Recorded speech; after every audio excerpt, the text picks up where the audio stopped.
Good morning. So, today we are going to talk about Eastern European cinema, another very interesting part of the world where renowned cinema has been made for over several decades. Here are some of the major players here. We will be talking about the early cinema, Alexander Fort's, one of the earliest film by Alexander Ford in Poland. So, today we will be referring to Eastern European cinema with particular reference to Polish and Czechoslovakian cinema. So, People of the Vistula, one of the earliest films that came out from Poland, and then we will also talk about another great Polish filmmaker, Andrzej Wajda, and his film Ashes and Diamonds. Also Krzysztof Kieslowski, who I am sure you are very well aware of this film director. He has made some of the greatest films in recent times, the Three-Color Trilogy, The Double Life of Veronique and Decalogue. We will also talk about, I will also refer to some great film actors from that part of the world, and then cinema from Czechoslovakia, and with special reference to a relatively recent film called Kolya, okay, directed by Ian Jarek. Other great film directors from Czechoslovakia are, the names are written over the board: Ivan Passer, Jiří Menzel and Milos Forman. So, welcome friends to a brief introduction to Eastern European cinema. The first studio built in Poland was in Warsaw in 1920. In 1929, a few experimental avant-garde filmmakers started a society called START, S-T-A-R-T. It has an abbreviation for Film Society. One of the most well-known figures of this time was Alexander Ford, who made films such as People of the Vistula and The Street Legion. His films, particularly made in the 30s, had a strong social and political content. During the Second World War, filmmaking was allowed in countries under German occupation except Poland, because Polish cinema was getting increasingly political and the occupants were not too happy about it.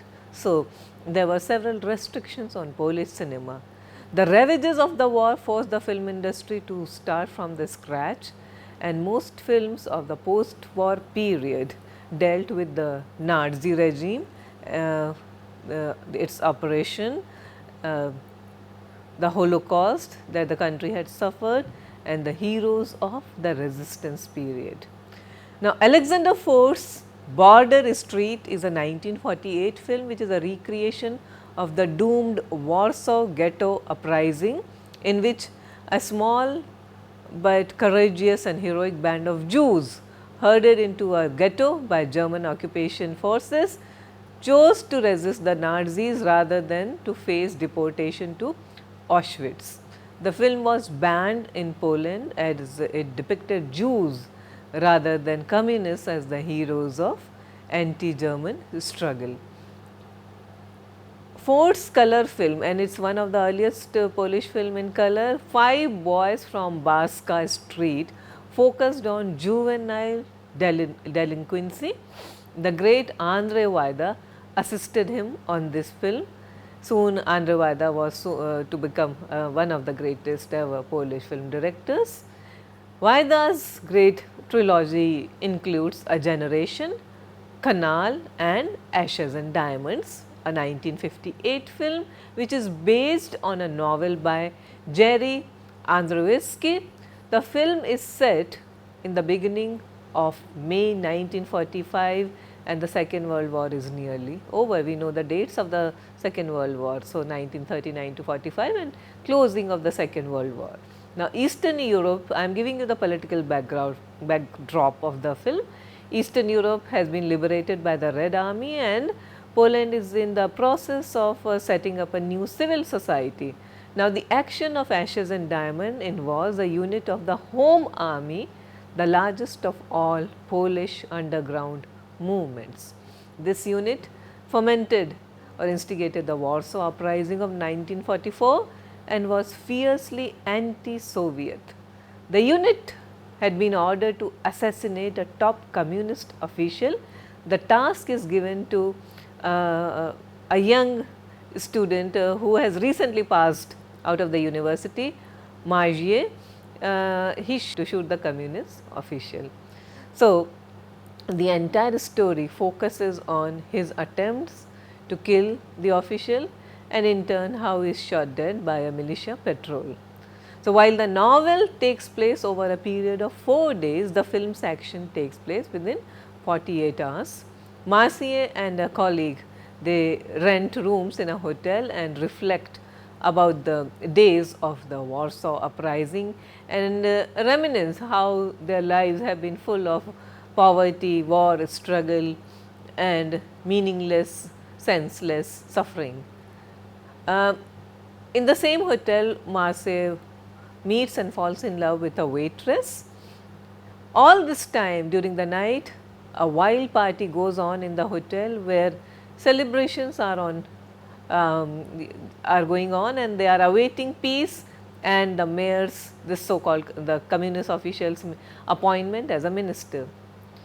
And this is what the story is all about. So, complete story or action takes place in 48 hours, very introverted, very stylized kind of a film. The protagonist of the film, Marcier, the actor, became an overnight sensation. He was also called the James Dean of Poland. The film is also renowned for its black and white cinematography. Here is a scene from Ashes and Diamonds.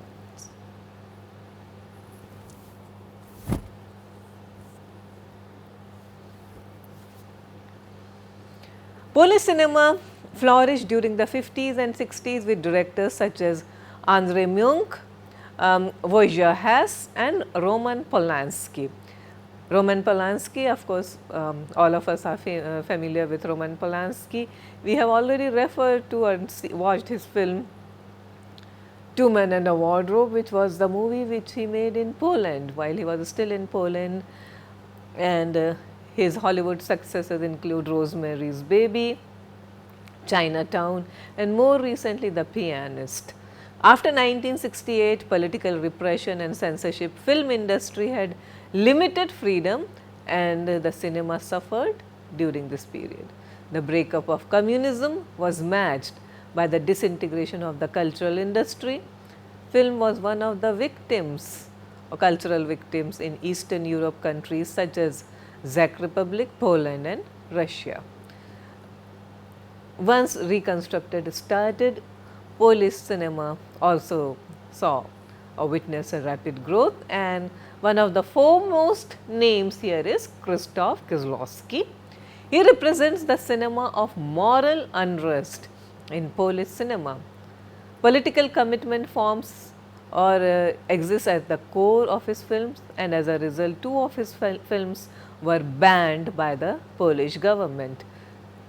One film, Blind Chance, which examines the effect of randomness of fate on the life of a medical student, and the other film, No End, involves the ghost of a dead lawyer watching his family survive without him. So, these 2 films were banned. However, these films are followed by Decalogue, in which Kieslowski received received international acclaim, and the film follows the pattern of 10 Commandments. His 1988 film, a short film about killing, is an anti-capital punishment film which shows authorized killing is as disturbing as the murder of a taxi driver by a young hooligan. After the fall of communism, Kieslowski chose to work in France, where he directed The Double Life of Veronique and the Three Color Trilogy. The Three Color Trilogy is Kieslowski's biggest international film of all times, and his also biggest success, most well received and most renowned movie. It featured and glamorous international stars such as Juliette Binoche, Julie Delpy and Irene Jacob, some of whom had already worked with Kieslowski in his earlier films. The films are three colors: blue, white and red. Now, the color scheme is very clear. It's in the manner of the French flag and is structured around the themes of the French Republic, that is liberty, equality and fraternity, that is brotherhood. The real themes of course include ambiguities regarding love, deceit, the way we betray each other, voyeurism and men's fear and loathing of women. That is a strong theme that exists through the three films. Of course, Kieslowski, being who he is, a very strong politically motivated director, he is also included in national and self identities. And one strong theme that runs through these films is how we throw away everything that we have, including our identities, and then attempt to start our lives from scratch. So, this is another recurrent motive.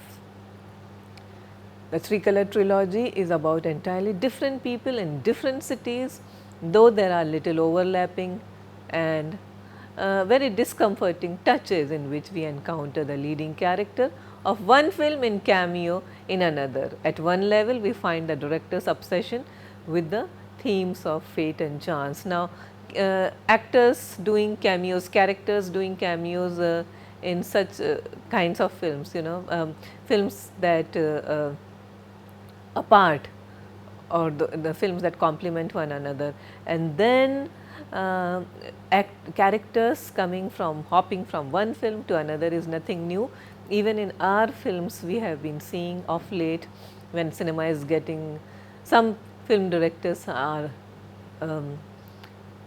illustrating influences of European filmmakers. So, we can see that this trend is also taking place in our cinema. So, Blue, which stars Juliette Binoche, was viewed as extremely exquisite piece of work. White, which is set mostly in Poland and it features Julie Delpy, was a comic episode, and Red, it features two European stars, Irene Jacob and the French cinema hero Jean-Louis Trintignant. So, this film was considered as, Red was considered as one of the, by many experts, as the best of all the three trilogy. This is Jean-Louis Trintignant. He is also the actor who famously starred in Bertolucci's The Conformists. So, coming from Poland to Czechoslovakia, Czechoslovakia became an independent nation in 1918 and has faced competition from German and US films since then. Like most film industries, US has been a constant threat and challenge. We have also done recently Canadian cinema, and we know that how Canadian cinema has never been able to come out of the shadows of the American film industry. So, similarly, European cinema too suffers the threat of strong and strongly and aggressively marketed and produced big budgeted Hollywood films. In 1933, the Barrendorf studios opened in Prague. During the war, the Germans took it over, which interrupted any progress in the industry. After the war, the National Film School was set up in Prague and witnessed the emergence of directors such as Ivan Passer, Jiří Menzel and Milos Forman. Jan Kader's The Shop on the High Street was the first Czech film to win a foreign film Oscar. This was followed by Menzel's 1966 Closely Observed Trains. The Russian invasion of 1968 ended the exciting period of activity in film industry in Czechoslovakia. Many directors such as Milos Forman left for the US, and then we also know that Forman directed the well received One Flew Over the Cuckoo's Nest with Jack Nicholson in America. After the disintegration of Czechoslovakia into the Czech Republic and Slovakia in 1993, their film industries have developed their distinct voices. The hostility towards the Russians is dealt with in the 1996 film Kolya, directed by Ian Zwarek. Kolya, the film is set in 1988 Prague. The protagonist is the 55 years old person Franziska Luwaka, a cellist who used to play with the State Symphony Orchestra, but because of some subversive action, he ends up losing his job, and now he is reduced to playing mournful music at funerals. So, come down, a big letdown for the great artist. Now, he needs money, and he enters a marriage of convenience with a Russian woman who needs the Czechoslovakian citizenship. So, this is a matrimonial arrangement of convenience in exchange for money. Since the bride wants a Czechoslovak citizenship, soon after the wedding, the woman leaves for West Germany, but Luka is left with her 5-year-old son Kolya. Now, Kolya becomes Luka's responsibility, and soon they develop affection for each other. Now, this is interesting. Luka, who has never known responsibility, and Kolya, who has never known a father, they find something in each other. The cellist now turns into a responsible father, and all this while the world around them is changing. So, again a strong political content at the core of the film, but it is done in extremely sensitive and gentle manner. So, while the world is changing, the communist dictatorship is on the verge of collapse, these two people, these two lonesome people forge a bond. The film also, because of its sentimentality, reminded the audience of Charlie Chaplin's The Kid, and it won huge amount of international acclaim and won the Oscar for Best Foreign Language Film. The film's success, of course, is attributed to its aesthetic content, warm heartedness, and also its great attention to details. Here is a scene from Kolya.